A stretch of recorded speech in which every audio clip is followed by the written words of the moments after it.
Hello বন্ধুরা, আমি অনির্বাণ, তোমাদের friendly gardener and welcome back to another video. তো বন্ধুরা, অনির্বাণ আবার চলে এসেছে একটা নতুন ভিডিওর সাথে।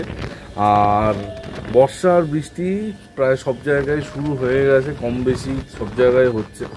আমার এখানেও ভালোই বৃষ্টি হচ্ছে। আর বর্ষার বৃষ্টির সাথে সাথে একটা তোমাদের বাগানে যে পরিবর্তন, সেটা নিশ্চয়ই লক্ষ্য করা শুরু করে দিয়েছো। গাছগুলো চনমনে আছে, গাছগুলো সুন্দর আছে, গাছগুলো সতেজ আছে। আরেকটা জিনিস নিশ্চয়ই লক্ষ্য করেছো, এই তোমাদের যত গাছ আছে সেই গাছের মধ্যে কোনো কোনো গাছ হঠাৎ করে ঝিমিয়ে পড়ছে। মানে এই দেখে যাচ্ছ যে গাছগুলো ঠিক আছে, কিন্তু পরের দিন এসে দেখলে গাছগুলো একদম ঝিমিয়ে পড়েছে হঠাৎ করে, তোমরা কিন্তু বুঝতে পারছো না।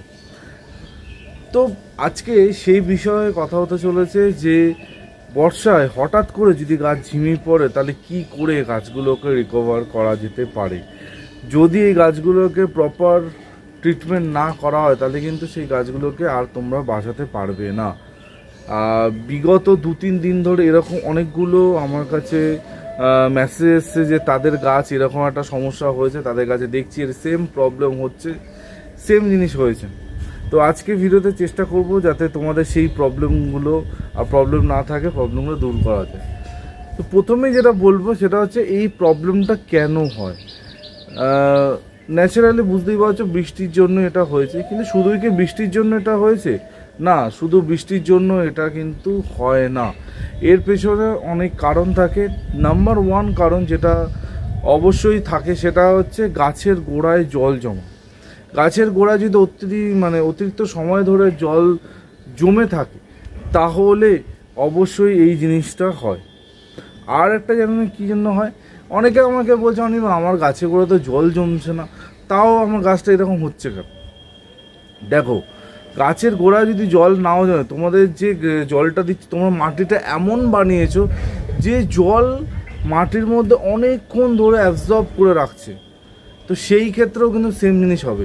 যদি মাটিতে অতিরিক্ত পরিমাণে কোকোপিটের ব্যবহার হয়, যদি মাটিটা এঁটেল মাটি হয়, ঠিক আছে, তাহলে কিন্তু এই সমস্যাগুলো হয়। যদি ওয়েল ড্রেন মাটি তোমরা তৈরি করতে পারো, একদম জল দেবো সঙ্গে সঙ্গে জলটা ড্রেন আউট হয়ে যাবে, বেশিক্ষণ জল হোল্ড করে রাখবে না, তাহলে তোমাদের কিন্তু এই সমস্যাটা হবে না। এই সমস্যাটা তখনই হবে যখন তোমাদের মাটি বানানোতে গন্ডগোল হবে। বুঝে গেছে? তো এবার দিনের বেলা তোমরা দেখে যাচ্ছ গাছ ঠিক আছে, সকালে উঠে দেখছো গাছ গন্ডগোল হয়ে গেছে, তখন এই রকম অবস্থায় তোমরা কি করবে? প্রথমেই দেখো, প্যানিক করলে কিন্তু হবে না যে কী হলো আমার গাছ শেষ হয়ে গেল, এরকম করলে কিন্তু হবে না। এরকম করলে কিন্তু গাছটা শেষ হয়েই যাবে।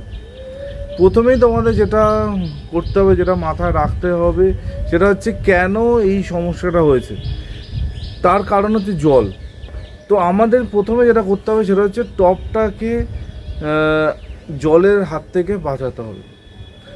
গাছটাকে আমরা শেড এরিয়া রাখবো। এবার এখানে একটা ব্যাপার আছে, শেড এরিয়া রাখবো এমন জায়গায় নিয়ে চলে গেলাম যেখানে আলো বা বাতাস কিছুই যাওয়া আসা করে না, সেরকম করলেও কিন্তু হবে না। আলো আসবে, হাওয়া চলাচল করবে, কিন্তু বৃষ্টির জলের কোনো এফেক্ট পড়বে না। এই রকম জায়গাতে তোমাদের গাছটাকে প্লেস করতে হবে। যদি তোমাদের ছাদের শেডটাকে শেডের তলে রাখো, তোমরা ব্যালকনিতে রাখো, সিঁড়ির ঘরে রাখতে পারো, কিন্তু দরজা জানলা খুলে রাখতে হবে, এরকম একটা কন্ডিশন রাখতে হবে। সবথেকে ভালো উপায় যেটা হয় সেটা হচ্ছে যে তোমরা যদি গাছটাকে রিপোর্টিং করে ফেলতে পারো। এবার বর্ষার মধ্যে রিপোর্টিং করাটা অনেকের পক্ষে পসিবল হয় না, কারণ অনেকে মাটি বানানো নেই, অনেক সমস্যা আছে। তো সেই ক্ষেত্রে তোমরা কি করবে, খুরপি দিয়ে টপ সয়েলে 4 ধার ধরে ভালো করে খুশিয়ে দেবে। বোঝা গেছে? ভালো করে খুশিয়ে দিয়ে আর টবের চারদিক দিয়ে একটা বড় কাঠি দিয়ে বা কোনো ধাতব কোনো শক্ত কিছু দিয়ে হোল করে দেবে, ভেতরে অব্দি হোল করে দেবে, যাতে ভেতরে হাওয়াটা গিয়ে ভেতরে যে রুটটা ওয়েট হয়ে আছে, একদম পুরো ভিজে আছে, সেটা যাতে শুকিয়ে যায়। একটা জিনিস মাথা রাখবে, এই সব কিছু ঝামেলা কিন্তু শিকড় পচে যাওয়ার জন্য। অতিরিক্ত সময় যদি গাছের গোড়ায় জল হোল্ড করে থাকে, ওর শিকড় 100% ওটা পচবে। শিকড় পচলেই তোমাদের এই ঝামেলাটা হবে।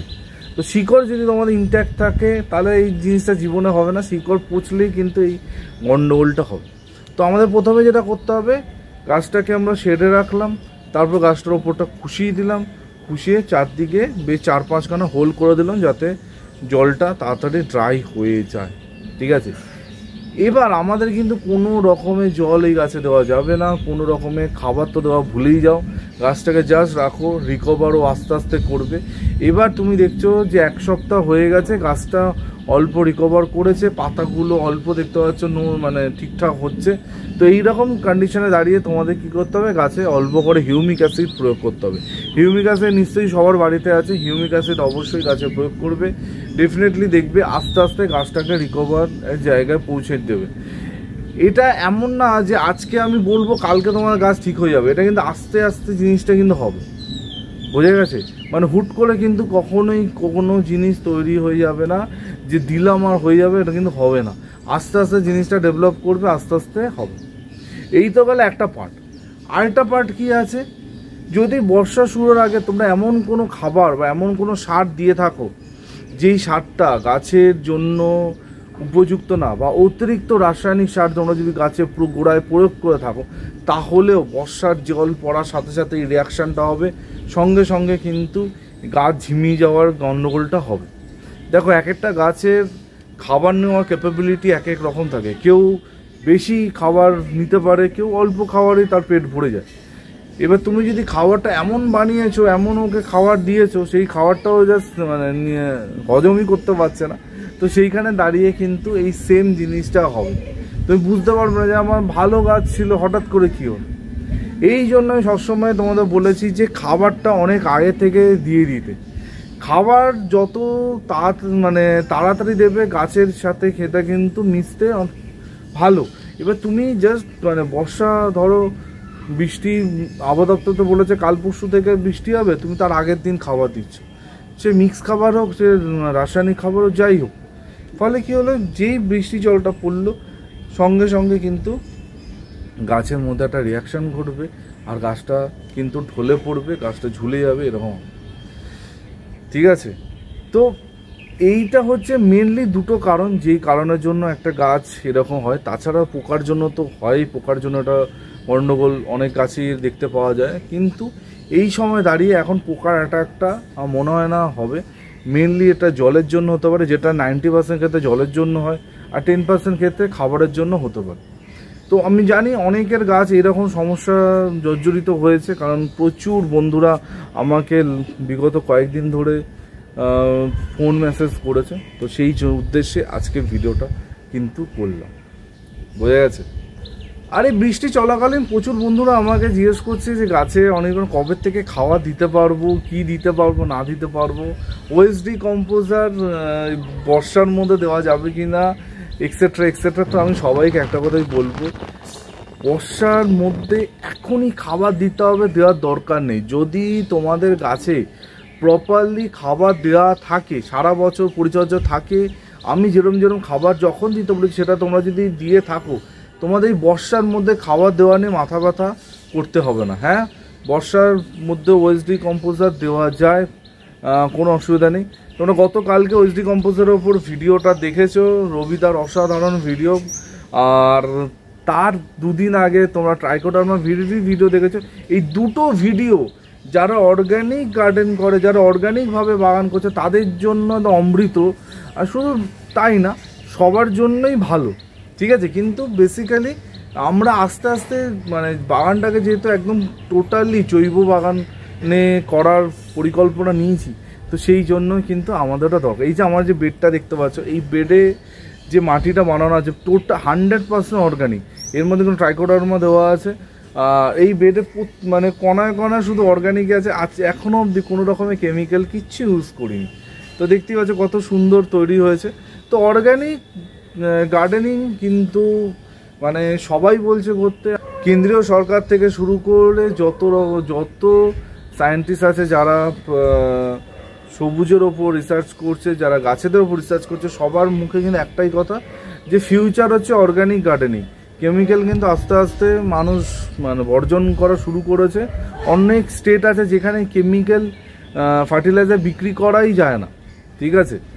তো আস্তে আস্তে কিন্তু আমাদের সবাইকে অর্গানিকে শিফট করতে হবে। তার জন্য ওএসডি কম্পোজার আর ট্রাইকোডার্মা ভিরিডি অন্যতম জিনিস, যেটা কিন্তু মানে অবশ্যই তোমাদের কিন্তু ইউজ করতে হবে। যারা ভিডিওটা দেখোনি, আমি বলবো বিশাল মিস করছি, অবশ্যই ভিডিও দুটো দেখো, আমি লিঙ্ক ওপরে দিয়ে দিচ্ছি। আর গত কালকেরই ভিডিও, মানে কালকের ভিডিও, আর একটা মনে হয় কাল বাদ পরশুর ভিডিও, তো অবশ্যই দেখো। আর এই ট্রাইকোডার্মা আর ওএসডি কম্পোজার এর লিঙ্ক মানে কোথা থেকে তোমরা পাবে, অনেকে আমাকে প্রশ্ন করেছো।